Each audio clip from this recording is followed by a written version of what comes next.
How are you, Lucas? I hope you are fine in these tough days.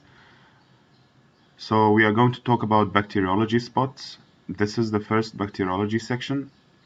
Bacteriology spots means that we are going to see some pictures of pictures showing clinical symptoms for certain diseases, and you are required in the exam. You are required to identify the name of the disease as well as the name of the causative microorganism. So this is different from lab diagnosis of gram-negative bacteria, which means just some tests, whether microscopical examination, immunological tests, serological tests, cultivation on culture media. These tests help us to identify the bacteria causing the infection. So we are going to talk about gram-positive bacteria. So we are going to talk about gram-positive bacteria. The first bacterium we are going to discuss is Staphylococcus aureus. Staphyle means a grape-like, or when you look at it under the microscope, it looks like a grape. Okay, like this. So clusters of grape-like cocci. Okay, aureus means golden. That's basically its color when you cultivate Staph aureus on nutrient agar. Okay, it's the shape of the colonies or the color of the colonies is golden. Okay, so the color is golden. That's why they call it aureus. The second one is Streptococcus pyogenes, and this one is strepto. It means like a chain. Okay, the cocci form a chain under the microscope. Pyogenes, it has to do with pus because the infections due to this bacterium usually contain pus. So this has to do with pus. Okay, and the pus is just the result of the battle between the immune system and the bacterium, just like some dead streptococci, some neutrophils, some red blood cells, and Corine bacterium diphtheria. Corine, it means club-shaped. Corine means club-shaped. Club-shaped is like this, like club-shaped. It means it's thick from one end and thin from the other end. That's basically its shape under the microscope. Okay. Diphtheria is just the name of the disease it causes. Propionibacterium acne. Propioni, it has to do with propionic acid because this bacterium causes the release of propionic acid. And acne is just the name of the disease. We're going to see the spots for all these bacteria right now. Bacillus anthracis. Bacillus, it means stick-like. Under the microscope, it looks like a stick. Okay, it's actually a chain of sticks, like this. Anthracis, it comes from anthrax, just the name of the disease it causes. So we are going to talk about Staphylococcus aureus first. So Staphylococcus aureus is basically a bacterium that loves to stay on the skin and in the nasal passages. About 40% of humans have this, carry this bacterium, but not all carriers are infected.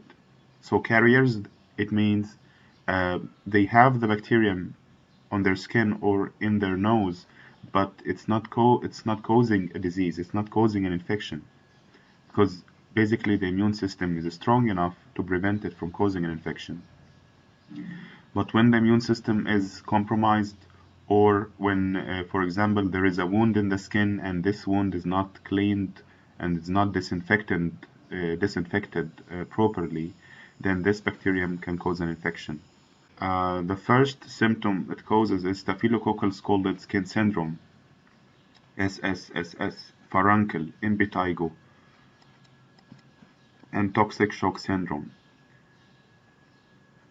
Let's see the first symptom, staphylococcal scalded skin syndrome. So what does scalded really means? Scalded, it means very hot. It's like when I say scalding water, it means hot water, boiling water.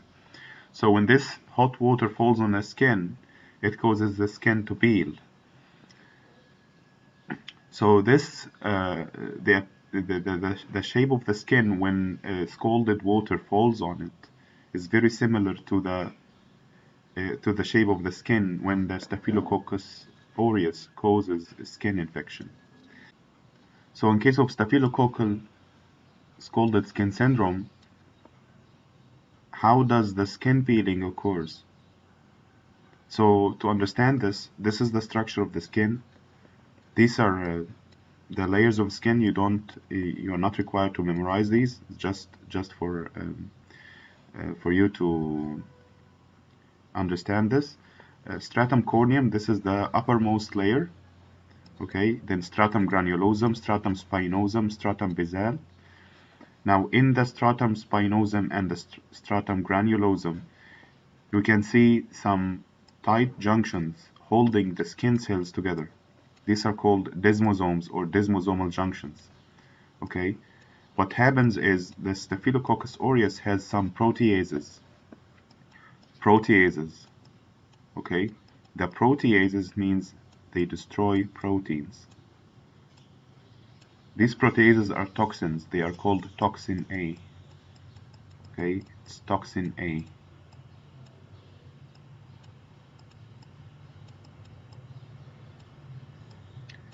You will actually study this in the theoretical lectures. So toxin A basically destroys the desmosomal junctions.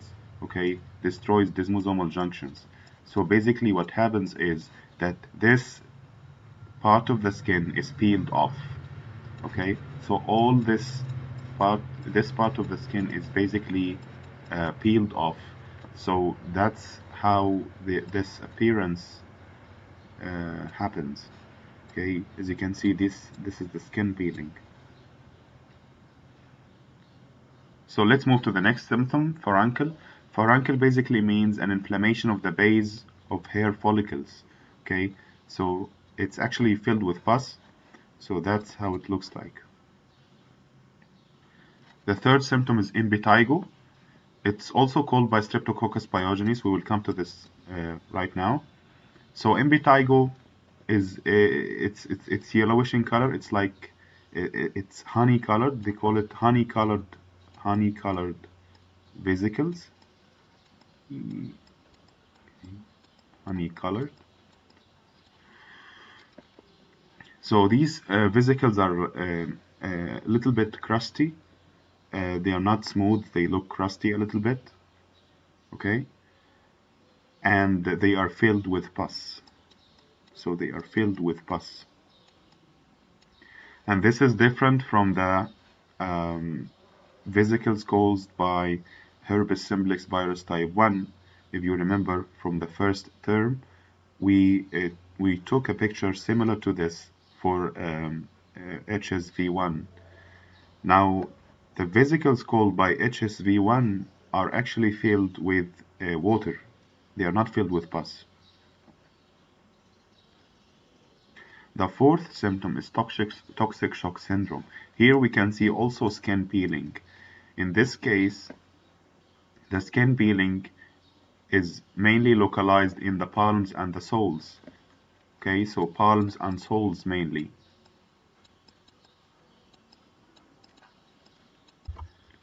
Now, from its name, it's called a syndrome. A syndrome is just a group of symptoms, and that's what it's really like.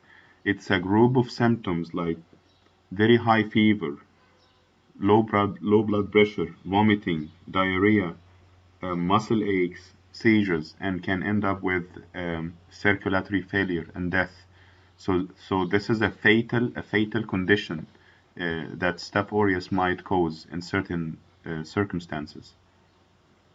Just one symptom of this syndrome is skin peeling in the palms and the soles,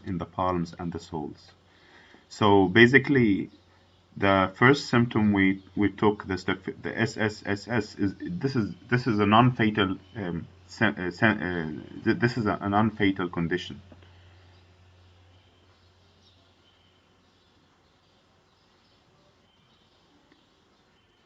But this one, toxic shock syndrome, is very fatal. Streptococcus pyogenes. It actually belongs to a group of bacteria called Group A beta hemolytic streptococci. Now, there is a scientist called Rebecca Lansfield. She classified streptococci based on several criteria to Group A, Group B, Group C, and Group D. These criteria are, for example, what host does the streptococci infect, or if it infects human. So some streptococci, for example, cause respiratory tract infection. Other streptococci cause, for example, urogenital tract infections. So basically, and other streptococci cause skin infection. So these are the criteria. These are some of the criteria based on which Rebecca Lansfield classified the streptococci to these 4 groups. Now, our bacterium Streptococcus pyogenes, it belongs to group A of this classification. Okay. So this type of streptococci infects humans, and it causes mainly skin infections and also respiratory tract infection. Okay, and we are going to go through the symptoms right now. Beta hemolytic. So what does beta hemolytic means? Beta hemolytic, it means basically it causes lysis of red blood cells. That's called beta hemolysis. Also, there is alpha hemolysis and gamma hemolysis. We are going to see this right now.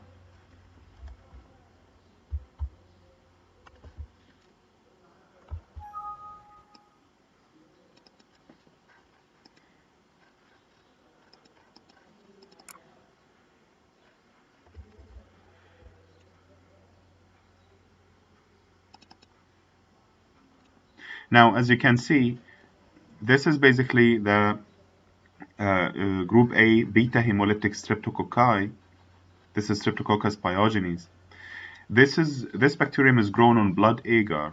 Okay, so blood agar, so clearly it contains red blood cells, and due to these red blood cells is the red color seen in this medium. As you can see, the white dots are the colonies of Streptococcus pyogenes. And because it has certain enzymes that cause red blood cell lysis, that's why around the colonies you see like a white color, okay, due to lysis of red blood cells. Let's go back here. So as you can see also here, as you can see, the chain-like cocci or twisted chain appearance of Streptococcus pyogenes. That's why it's named streptococci. Okay, let's go through the symptoms. In vitiligo, we understood this symptom in Staph aureus, erysipelas, necrotizing fasciitis, scarlet fever, and acute rheumatic fever. So the first one, necrotizing fasciitis. In this case, let's understand the name first. Necrotizing. Necrosis, it means dead tissue. So necrotic tissue.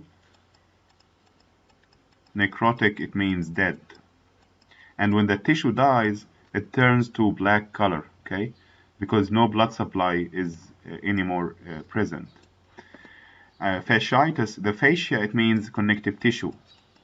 So connective tissue is below the skin, basically. So you have the skin layers, and then below them are the connective tissues. So we can understand that this disease reaches very deep in the skin. Okay, so this is how it looks. So basically, it progresses from blue color, from red color, as you can see, from red color to blue color, then to black color when the tissue is completely dead. And also, if you studied the theoretical lecture, they call it the flesh-eating bacteria. Erysipelas, it's also a type of rash. These are reddish patches on the skin. They are slightly elevated, okay? They look somewhat leathery. Okay? Okay, like leathery, okay? And are slightly elevated. As you can see, they are slightly elevated, okay? Scarlet fever. Now, scarlet fever has two symptoms. This is a type of respiratory tract symptom, okay? The first symptom is a strawberry tongue. Now, the tongue has like white spots on it, okay? So these white spots on the red tongue gives you the appearance of a strawberry. That's why they call it this name. The second thing is called circumoral pallor. Circumoral pallor. Now, what does it mean, circumoral pallor? Circumoral, it means around the mouth. As you can see, around the mouth, okay, in the circumference of the mouth. Now, the circumference of the mouth is pale. Okay, so pallor, it means pale. And that's how it really looks like. As you can see, the whole face is red. This is red, okay, except around the mouth. So there is a pallor around the mouth. That's why they call it circumoral pallor. Acute rheumatic fever is basically a complication of Streptococcus pyogenes. They found that in some patients after recovery from the Streptococcus pyogenes infection, they found that some patients suffer from acute rheumatic fever. Okay, and acute rheumatic fever basically has two symptoms. First, nodules appearing in the bony areas, subcutaneous nodules appearing in the bony areas. Okay, as you can see, these are subcutaneous nodules appearing above the vertebrae. As you can see here also in the face, here the elbow, okay, here the joints, and also something called erythema marginatum. Erythema marginatum. Now this type of rash has like a characteristic appearance, so it looks like circles.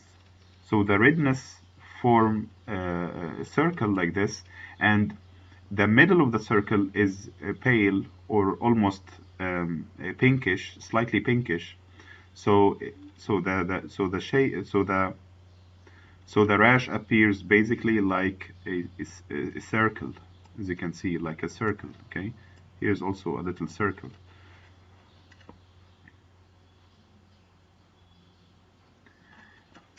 Now the third gram-positive bacterium called Corine bacterium diphtheria. And if you look here, as you can see, the corine shape of the bacteria, as I have told you, this is the club shape, okay? Thick from one end, this is the black part, and thin from the other end. This is the violet part. Now, this bacteria basically causes inflammation in the lymph nodes in the neck. That's why it causes swelling in the neck. Okay, so the swollen neck in the people infected with Corine bacterium diphtheria, it's very similar to the neck of the bull. Okay, if you know the bull, it has like a big neck like this. That's why they called it bull neck appearance. So why this bull neck appearance? Because basically there is a swelling in the lymph nodes in the neck. The second symptom is pseudomembrane of diphtheria. Now, this pseudomembrane appears like near the tonsils, okay, near the tonsils. It's slightly grayish. Okay, so it is formed of like dead white blood cells, dead diphtheria, some living diphtheria, some red blood cells, and now Propionibacterium acne. Now this causes acne vulgaris. This is the name of the disease, acne vulgaris. I think you are familiar with this disease. This bacterium basically lives in the skin, and there are some under certain conditions it's able to grow rapidly, and it has lipase enzymes. These lipases actually break lipids in the skin, causing the release of fatty acids. Now the fatty acids basically cause irritation of the skin. So these lipids in the skin, okay, with the lipases of this bacterium, we get fatty acids. Now fatty acids are irritant. That's why it causes these these blisters.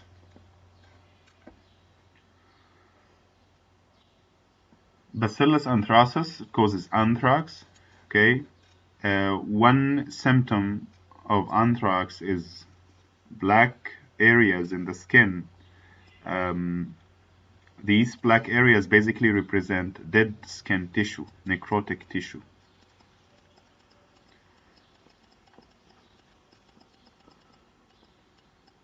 Okay, so till now we have seen two types or two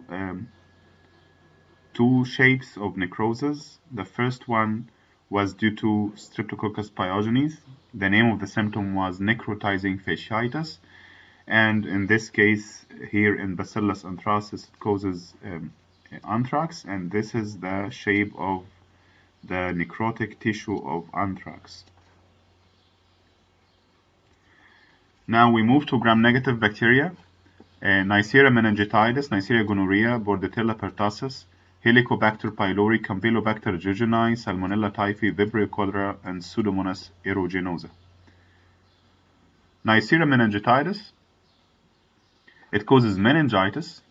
Meningitis, I think we have explained this bacterium, and we have also explained Neisseria gonorrhea and Neisseria.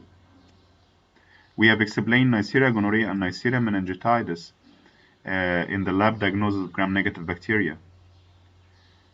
And so just as a quick revision, meningitis, it means inflammation of the meninges.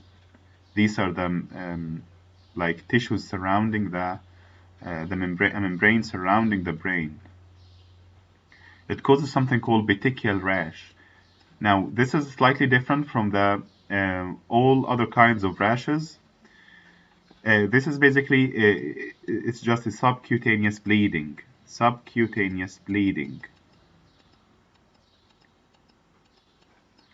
Okay, and because it's subcutaneous bleeding, when you press on it using any object, okay, the red color remains the same. It doesn't become pale. The area doesn't become white. But if in the case of other types of rashes are just an immunological reaction. Okay, so the redness is just due to a hypersensitivity or immunological reaction. So in other types of rashes, if you press on them, you can notice that the area of the skin becoming whitish. Okay, so the red color turns to white color. But in the case of petechial rash, this doesn't happen. If you press on them, they still remain red. And this is basically the shape of the meningitis of the Neisseria meningitidis under the microscope. They look like diplococci. Diplococci, it means two cocci attached together. Neisseria gonorrhea, they cause gonorrhea. Basically, gonorrhea is a disease in the genital organs, and under the microscope they look also diplococci. Okay, But in this case, Neisseria gonorrhea, they just love to invade white blood cells. This is basically a blood film from a patient infected with gonorrhea. And as you can see here, this is a neutrophil, okay? Neutrophil is a type of white blood cells. Its nucleus is multi-lobed. As you can see, this is one lobe, this is the second lobe, and this is the third lobe of the nucleus. And here is the cytoplasm. This is the cytoplasm of the neutrophil. As you can see, the diplococci of Neisseria gonorrhea are present inside the cytoplasm of neutrophils. Okay. Here is also another picture. As we can see, the multi-lobed nuclei, the multi-lobed nucleus of the neutrophil, and you have the diplococci within the cytoplasm of the neutrophil. Bordetella pertussis, this bacterium causes whooping cough. So the first symptom is whooping cough itself. Now, whooping cough is like a series of coughs, okay, one after another, okay, so that the child is not able to breathe properly. So he produces a sound called whooping, okay. Now we have attached a link in the description.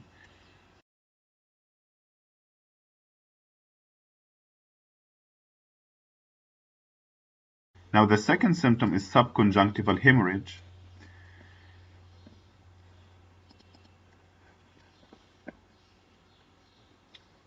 Now in this case, why does this hemorrhage occur? Basically because the cough is really strong, that the tiny blood vessel in the eye become ruptured. That's why bleeding occurs in the eyes. Helicobacter pylori. Now this bacterium, it comes usually from dirty food, from street food. It causes gastric and duodenal ulcers. Under the microscope, it's S-shaped. It's like S-shaped. It's like an S, okay? And it has polar flagella. Flagella are just like extensions that help this bacteria move, okay? And polar, it means they are on one side of the bacterium. They are on one side of the bacterium. Campylobacter jejuni. It causes diarrheal disease, mild diarrheal disease. Under the microscope, it looks slightly curved, almost S-shaped, similar to the Helicobacter pylori, but the difference is the number of flagella. Now we have a single flagellum, okay, versus multiple flagella in case of Helicobacter pylori. The Salmonella typhi, it looks like rods, okay, it's rod-shaped. It has peritrichous flagella, flagella all over its body, like this.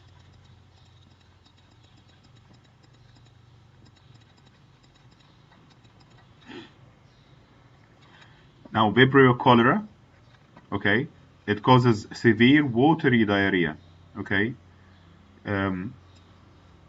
and that's why it causes dehydration. Okay, so this is the dehydration caused by Vibrio cholera. Under the microscope, it looks comma-shaped. It's like this, comma-shaped.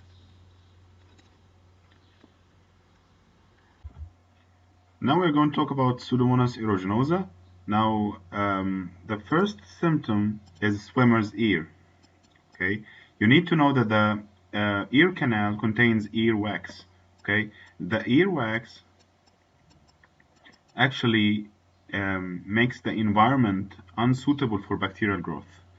But due to swimming for long times in the swimming pools or in the sea, this earwax layer is detached from the ear canal, making the environment suitable for Pseudomonas aeruginosa to grow.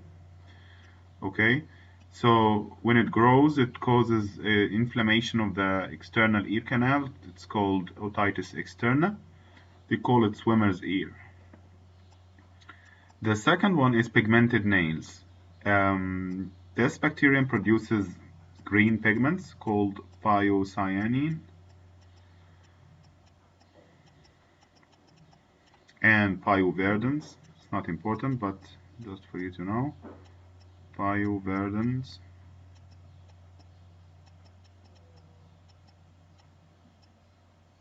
These green pigments actually show up below the nails, right, just like here and here, okay? And also when these bacteria grow on culture media, such as citrimide agar, we can see clearly the green pigment released around the colonies. This medium is selective for Pseudomonas aeruginosa. It's called citrimide agar. Why is it selective? Because basically citrimide is a disinfectant. It belongs to a family of disinfectants. It's called quaternary ammonium compounds. So this compound kills other bacteria other than Pseudomonas aeruginosa, while Pseudomonas aeruginosa, in a weird manner, it can use citrimide as a nutrient source.